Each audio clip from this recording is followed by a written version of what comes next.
Hi friends, welcome to Rechi Times. நாம் இன்னைக்கு ஒரு டிஃப்ரெண்டான நான்வெஜ் ரெசிபி தான் பார்க்க போகிறோம். என்னன்னு பார்த்தீங்கன்னா கௌதாரி கிரேவி. இதை நம்ம ஊர் பக்கம்லாம் கதுவாளின்னு சொல்லுவோம். இது சிக்கனை காட்டிலும் நமக்கு உடம்புக்கு ரொம்பவே நல்லது. இதில் protein, vitamin A, vitamin C சிக்கனை விட இதில் ரொம்பவே அதிகமாக இருக்குது. வாங்க இப்போ இந்த கிரேவியை நம்ம எப்படி செய்யணுங்கிறத பார்க்கலாம்.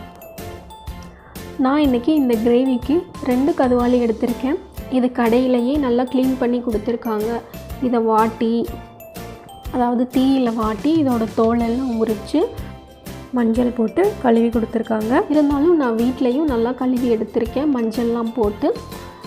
இது 2 கதுவாளி அரவுண்ட் ஒரு 300 to 400 கிராம்ஸ் இருக்கும். முதல்ல இந்த கதுவாளியை நம்ம ஒரு மசாலா ப்ரிப்ரேஷன் போட்டு ஒரு அரை மணி நேரம் ஊற வச்சு எடுத்துக்கணும். அப்போ தான் நம்ம குழம்பு செய்யும்போது இந்த கதுவாளி அது கூடவே கொஞ்சம் சீக்கிரமாக வேகும். வாங்க முதல்ல இதோட ப்ரிப்ரேஷன் நம்ம பார்க்க ஆரம்பிச்சிடலாம். முதல்ல ஒரு டேபிள் ஸ்பூன் இஞ்சி பூண்டு விழுது சேர்த்துக்கலாம். அப்புறம் இதுக்கு மட்டும் தேவையான அளவு உப்பு, கொத்தமல்லி, கருவேப்பிலை, புதினா இதெல்லாத்தையும் சின்ன சின்னதாக கட் பண்ணி இது கூட சேர்த்துடலாம். ஒரு 3 டேபிள் ஸ்பூன் தயிர்,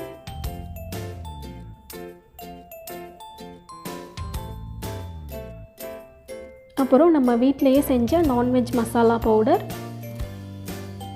இதில் ஒரு 4 டேபிள் ஸ்பூன் எடுத்திருக்கேன். நான் எடுத்திருக்கேன் இந்த 2 கதுவாளிக்கு. இது நான் ஏற்கனவே எப்படி செய்யணுங்கிற வீடியோ போட்டிருந்தேன். முதல்ல இந்த நான்வெஜ் மசாலா பவுடரை மிக்சியில் போட்டு கொஞ்சம் தண்ணி ஊற்றி ஃபைன் பேஸ்ட்டாக அரைச்சி எடுத்துக்கலாம்.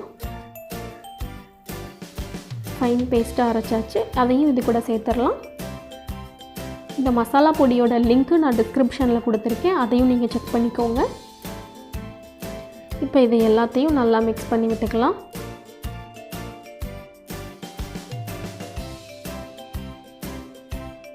அந்த மசாலாலாம் இந்த கதுவாளியில் எல்லா பக்கமும் நல்லா விட்டுற மாதிரி மிக்ஸ் பண்ணி விட்டுக்கணும்.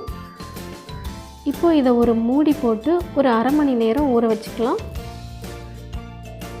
இது ஊறினதுக்கப்புறமா நம்ம கிரேவி செய்ய ஆரம்பிச்சிடலாம். ஒரு கடாய் வச்சுக்கலாம். கடாய் சூடானதும் 1 டேபிள் ஸ்பூன் கடலை எண்ணெய், 1 டேபிள் ஸ்பூன் நல்லெண்ணெய்.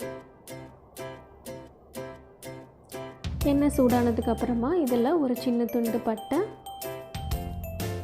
3 கிராம்பு, ஒரு ஸ்டார் பூ, அரை பிரியாணி இலை, இது கூடவே கருவேப்பிலை. இது பொரிஞ்சதுக்கப்புறமா ஒரு 10 பல் பூண்டு, 2 துண்டு இஞ்சி, இதையும் நீளவாக்கில் சின்ன சின்னதாக கட் பண்ணி சேர்த்துக்கலாம். இதை கொஞ்சம் வதக்கி விட்டதுக்கப்புறமா இது கூட ஒரு 20 சின்ன வெங்காயத்தை கட் பண்ணி சேர்த்துக்கலாம். இதையும் நல்லா வதக்கிக்கணும்.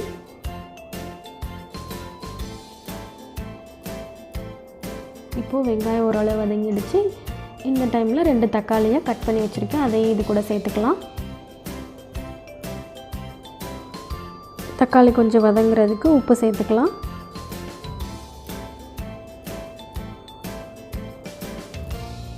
இதையும் நல்லா வதக்கி விட்டுக்கணும்.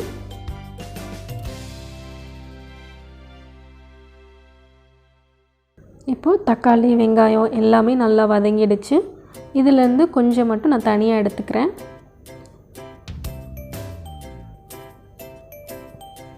இதை ஆறுனதுக்கப்புறமா மிக்ஸி ஜாரில் போட்டு அரைச்சி எடுத்துக்கலாம். கிரேவிக்கு இது ஒரு திக்னஸ் கொடுக்கும், அதுக்காக. இது கூட நம்ம அரை மணி நேரமாக ஊற வச்சிருந்தோம் இல்லையா கதுவாளி, அதை இது கூட சேர்த்துக்கலாம்.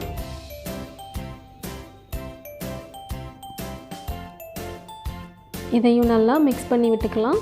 நான் இதில் ஒரு அரை கிளாஸ் மட்டும் தண்ணி சேர்த்துருக்கேன். ஏன்னா இந்த கறியிலேருந்தே கொஞ்சம் தண்ணி வெளியே வரும், அதனால நான் கொஞ்சமாக மட்டும் தண்ணி சேர்த்து நல்லா மிக்ஸ் பண்ணி விட்டுருக்கேன். இப்போ இதை ஒரு மூடி போட்டு ஒரு 5 நிமிஷம் குக் பண்ணுறேன். 5 நிமிஷம் கழித்து பார்த்தோம்னா பாருங்கள் எவ்வளோ தண்ணி வெளியே வந்திருக்கு. மசாலா இருக்க தண்ணி, கறியில் இருக்க தண்ணி இதெல்லாம் சேர்ந்து நிறைய தண்ணி வெளியே வந்திருக்கு. இந்த டைமில் நம்ம வெங்காயம், தக்காளி இதெல்லாம் அரைச்சி வச்சுருந்தோம் இல்லையா, அதை இது கூட சேர்த்துடலாம்.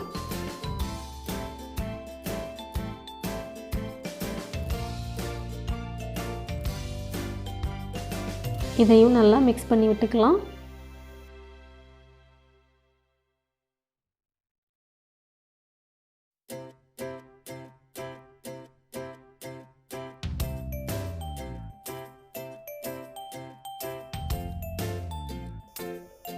எல்லாத்தையும் நல்லா மிக்ஸ் பண்ணதுக்கப்புறமா இதை ஒரு மூடி போட்டு ஒரு 10 நிமிஷம் குக் பண்ணி எடுத்துக்கணும்.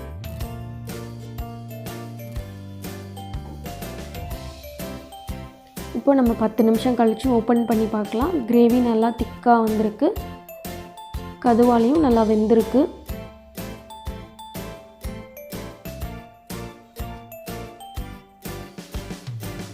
ஒரு கத்தி வச்சு குத்தி காட்டுறேன் உங்களுக்கு.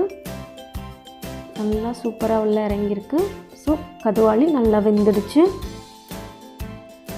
உங்களுக்கு குழம்பு இன்னும் நல்லா திக்காக வேணும்னா இன்னும் ஒரு 5 நிமிஷம் தண்ணியெல்லாம் நல்லா வற்ற வச்சு திக்கானதுக்கப்புறம் இறக்கிக்கோங்க. எனக்கு இந்த அளவு சரியாக இருக்கும். இப்போ இதுக்கு மேலே கொத்தமல்லி புதினா இதையும் சேர்த்துடலாம். கொத்தமல்லி புதினா கொஞ்சம் அதிகமாகவே சேர்த்துக்கலாம், ஏன்னா ஜீரணத்துக்காக. இதை நல்லா நம்ம மிக்ஸ் பண்ணி விட்டுட்டு ஸ்டவ் ஆஃப் பண்ணிடலாம்.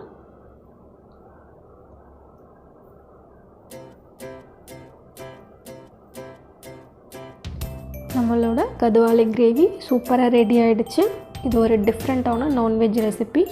உங்களுக்கு இது பிடிச்சிருக்கும்னு நினைக்கிறேன். உங்களுக்கு இந்த வீடியோ பிடிச்சிருந்தா நம்ம சேனலை மறக்காமல் சப்ஸ்கிரைப் பண்ணுங்கள். மறக்காமல் பெல் ஐக்கானையும் கிளிக் பண்ணிக்கோங்க. தேங்க்யூ.